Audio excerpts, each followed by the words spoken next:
Guys, and welcome to SteveKnows. I have tons of news stories to go over today that have been happening in the virtual reality space, so I'm not going to chinwag. Let's just get started.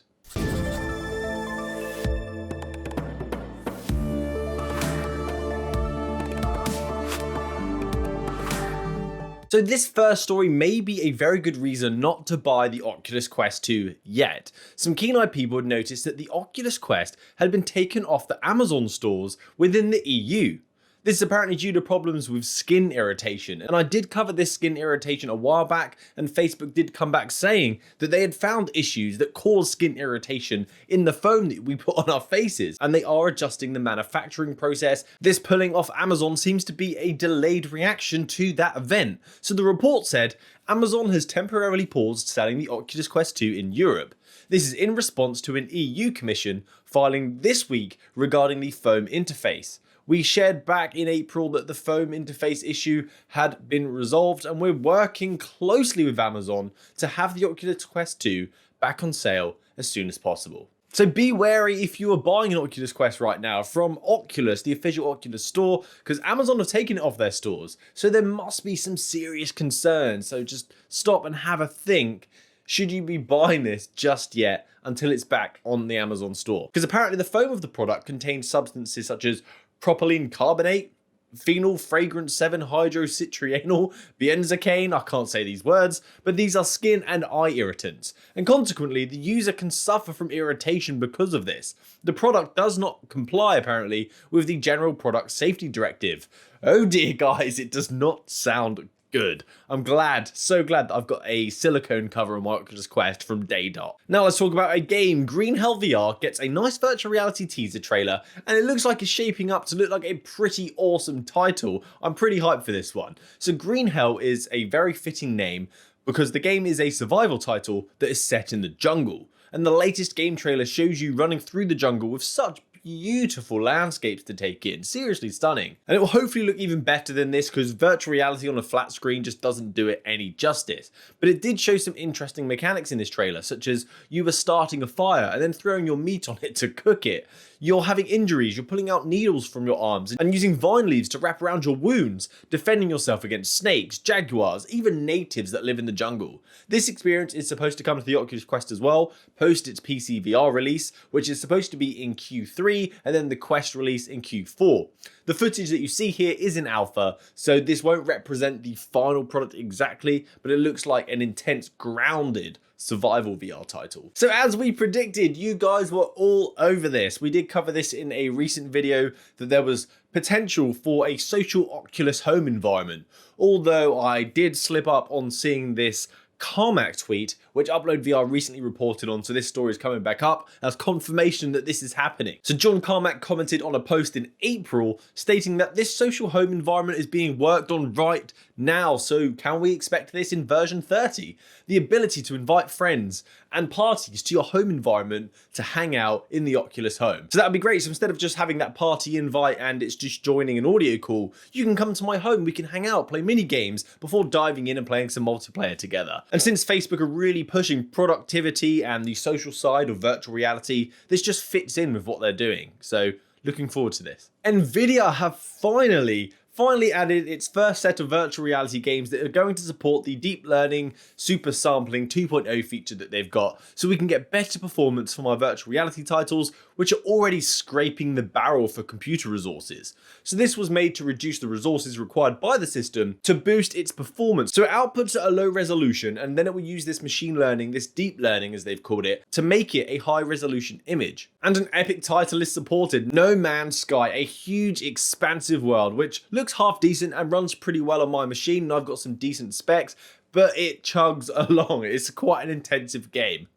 So the video that they've showed isn't in VR, but it is running the game at a higher frame rate and the same resolution to give us an idea of the improvements we can kind of expect if we were using this in VR. So on the left, we've got a 2060 Super that they're running at native 4K with high settings on, and on the right, they're using the DLSS Still hitting 4K, still got high settings, but they're reaching 30 to 40 more frames than its counterpart.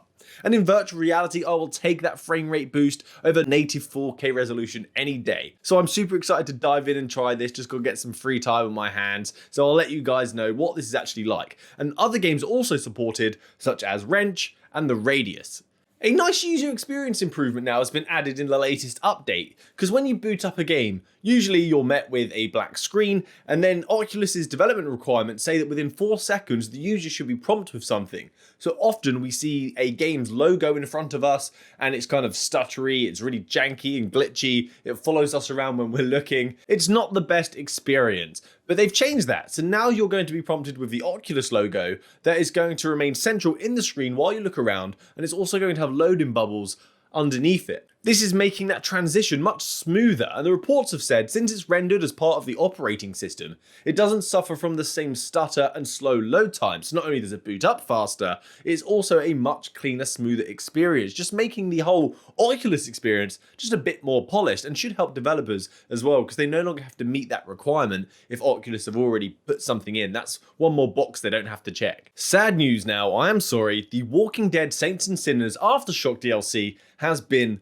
delayed. The DLC was expected to be out on the 20th of May, which is today, but they now have seen a several week delay for unforeseen technical issues. They did issue a statement on this saying, "We've been spending a lot of time in the past few weeks getting our game ready for the announced Aftershocks update. However, technical issues have arisen which we didn't anticipate. Launching on multiple platforms and upgrading to a new engine version is tricky to say the least. And the bottom line is we don't want to ship without knowing that you can access the Aftershocks update on whatever supported virtual reality hardware that you are using and have an experience that is up to our standard. And such, we've made the very hard decision to delay this update, initially planned for May 20th. This delay may push the launch back by several weeks. We know having definitive answers are important, so we'll reach back out on our social channels once we have a final date that we're confident that we can hit." But I must say, I definitely advocate delaying a game if it's not right. Get the game right. Give us something special, not something janky, especially for such a loved virtual reality game like this. Maintain that respect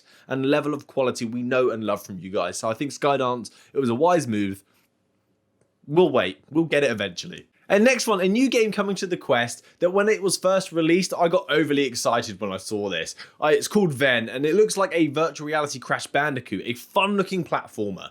The developers have just announced that they are working on an Oculus Quest version of the game, showing off 11 seconds of gameplay for us to get excited about on Reddit. They are currently waiting for full approval from Oculus, but here is some footage using dynamic shadows. So depending if Oculus approve this game, they expect a Q3 or a Q4 release this year.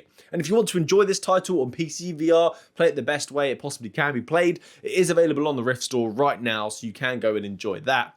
But if you like platformers, like Crash Bandicoot, you like these godlike views, like me, perfect game. So this one is related on a video I did yesterday in case you didn't see it. The Oculus link and the Air link has just got an update for the Oculus Quest 2 that wasn't mentioned in the Oculus blog, the version 29 blog. Reports are coming in that 120Hz for PC VR has been enabled. So now hoping we can go try that No Man's Sky with DLSS at 120Hz.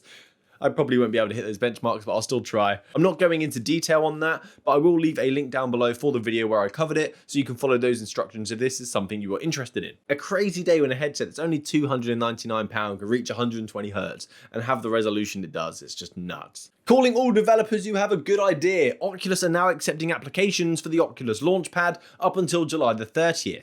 This aims to help all manner of creators and inventive virtual reality ideas.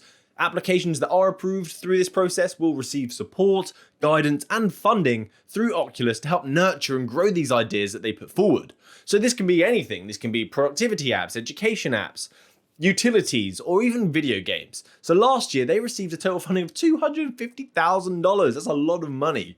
And I love this idea of assisting those who are in positions where they cannot progress. People have great ideas, and due to the limitations of knowledge or money, those ideas never come to fruition, and now they can be realized thanks to Oculus. So I think this program that they've got is a really, really great idea. So if you've got a brilliant idea, submit an application and Fingers crossed, I wish you luck. Another Oculus Quest native title gets 120Hz support with Yupitergrad's latest update, which should be available today on May the 20th. Perfect timing as well, because in this update, you're also going to get 10 new time attack mode levels for you to traverse, maneuver around, get over obstacles, trying to get the best time possible. So it's all about speed, and that speed will look buttery smooth, running at 120Hz. This update is also free, so it may be a good reason to try out the game if you've not tried it before. It's like a swinging Russian Spider-Man space station game. Is quite a unique platformer, easy to learn, but definitely hard to master. Finally, let's talk about a recently published Microsoft patent showing some interesting methods to bring in real-life objects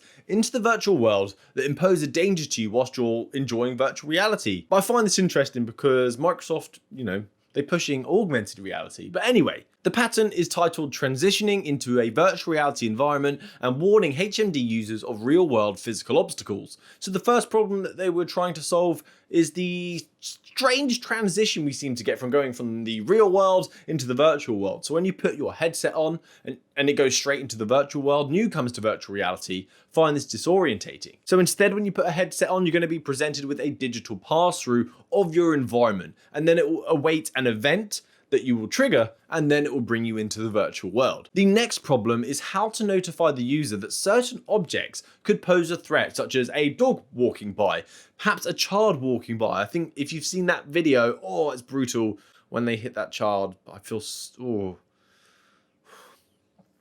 bad. Or maybe you're approaching a sofa. We know Oculus are doing intrusion detection to let you know when something's coming into your play space. They've also got the Sofa Guardian that you can mark out. Microsoft are doing something similar to the sofa, but it's slightly different, where they're going to bring in virtual representations of those objects that are going to cause you issues, but it will be dynamic. So rather than you walking around having to mark all of your items so it knows what they are, Microsoft apparently are going to be able to identify them. They've got some really special AI work going on at Microsoft, so I feel pretty confident if they can utilize some lessons that they've learned in that space that they can do this easy. So if a dog runs in, it's going to bring the dog into my virtual world. If I'm walking towards a television, it'll bring the TV into my virtual world. If I'm walking towards a sofa, it'll bring that into my virtual world. So it sounds like a Guardian that's going to be passive and active. And I find this very interesting. It could just simply be a patent so they have an IP, because Microsoft seem to be really focused on the HoloLens. So why have they gone for a VR patent? And it's new. Interesting. So that's it for me today, guys. Thanks for watching to the end of the video, getting caught up on the latest and greatest in the virtual reality space. Please subscribe for next time. Happy gaming, guys. Good day.